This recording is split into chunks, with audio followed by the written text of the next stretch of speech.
શ્યામ કુમારના નમસ્કાર. આજના વિડીયોમાં આપનું સ્વાગત છે. તો ચાલો દરરોજની જેમ આજે પણ મેળવીએ ઉપયોગી જાણકારી, પણ ચેનલને સબસ્ક્રાઇબ કરવાનું ભૂલતા નહીં.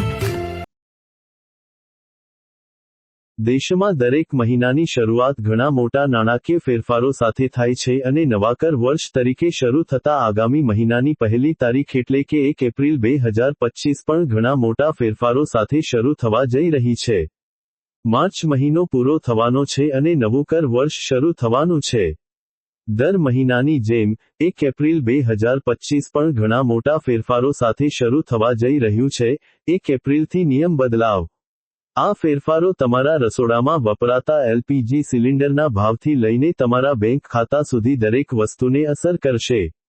તે જ સમયે, જો તમે એસબીઆઈ સહિત અન્ય બેંકોના ક્રેડિટ કાર્ડનો ઉપયોગ કરો છો, તો તેનાથી સંબંધિત નિયમો પણ બદલાશે. ચાલો 1 એપ્રિલથી લાગુ થનારા આ મોટા ફેરફારો વિશે વિગતવાર જાણીએ. એલપીજી કિંમતો. દર મહિનાની પહેલી તારીખે, તેલ અને ગેસ વિતરણ કંપનીઓ એલપીજી સિલિન્ડરના ભાવમાં સુધારો કરે છે અને 1 એપ્રિલ 2025ના રોજ તેમાં ફેરફાર પણ જોઈ શકાય છે. તાજેતરના ભૂતકાળમાં 19 કિલોગ્રામના એલપીજી સિલિન્ડરના ભાવમાં વધારો અને ઘટાડો જોવા મળ્યો છે, પરંતુ એલપીજી સિલિન્ડરના ભાવ લાંબા સમયથી સમાન રહ્યા છે. આવી સ્થિતિમાં, નવા નાણાકીય વર્ષની શરૂઆત સાથે, લોકો 14 કિલોગ્રામના સિલિન્ડરના ભાવમાં રાહત બદલાવની અપેક્ષા રાખી રહ્યા છે. આ ઉપરાંત, સીએનજી અને પીએનજીના ભાવ ઉપરાંત, એર ટર્બાઇન ફ્યુઅલ એટલે કે એટીએફના ભાવમાં પણ સુધારો કરવામાં આવ્યો છે અને 1 એપ્રિલ 2025ના રોજ તેમાં ફેરફાર જોઈ શકાય છે.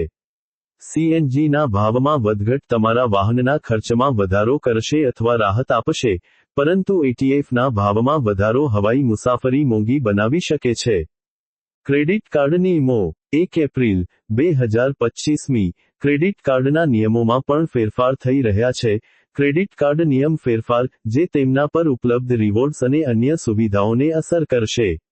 એક તરફ, એસબીઆઈ તેના સિમ્પલી ક્લિક ક્રેડિટ કાર્ડ પર સ્વિગી રિવોર્ડ્સને 5 ગણાથી ઘટાડીને અડધા કરશે. બીજી તરફ, એર ઇન્ડિયા સિગ્નેચર પોઇન્ટ્સ 30મી ઘટાડીને 10 કરવામાં આવશે. આ ઉપરાંત, IDFC first bank club Vistara માઇલસ્ટોનના લાભો બંધ કરવા જઈ રહી છે. આ ફેરફાર બેંક ખાતા સંબંધિત છે. 1 એપ્રિલથી, state bank of India (SBI) અને પંજાબ નેશનલ બેંક (પીએનબી) સહિત ઘણી બેંકો ગ્રાહકોના બચત ખાતામાં લઘુત્તમ બેલેન્સ સંબંધિત નિયમોમાં સુધારો કરવા જઈ રહી છે.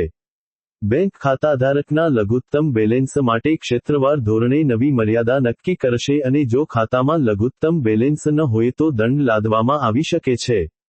આ યુપીઆઈ એકાઉન્ટ્સ 1 એપ્રિલથી બંધ થઈ જશે.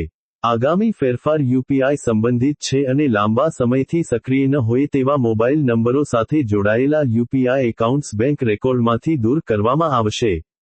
જો તમારો ફોન નંબર યુપીઆઈ એપ સાથે જોડાયેલ છે અને તમે લાંબા સમયથી તેનો ઉપયોગ કર્યો નથી, તો તેની સેવાઓ બંધ કરી શકાય છે.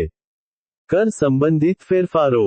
બજેટ 2025માં, સરકારે મધ્યમ વર્ગને રાહત આપતી ઘણી મોટી જાહેરાતો કરી, જેમાં ટેક્સ સ્લેબમાં ફેરફાર, ટીડીએસ, ટેક્સ રિબેટ અને અન્ય બાબતોનો સમાવેશ થાય છે.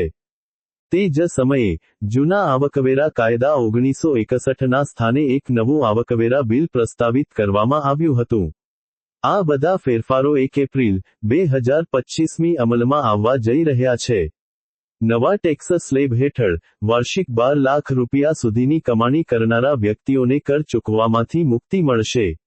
આ ઉપરાંત, પગારદાર કર્મચારીઓ 75,000 રૂપિયાના પ્રમાણભૂત કપાત માટે પાત્ર બનશે. આનો અર્થ એ છે કે 12.75 લાખ રૂપિયા સુધીની પગાર આવક હવે કરમાંથી મુક્તિ મેળવી શકે છે. જો કે, આ મુક્તિ ફક્ત તે લોકોને લાગુ પડે છે જેઓ નવો કર વિકલ્પ પસંદ કરે છે.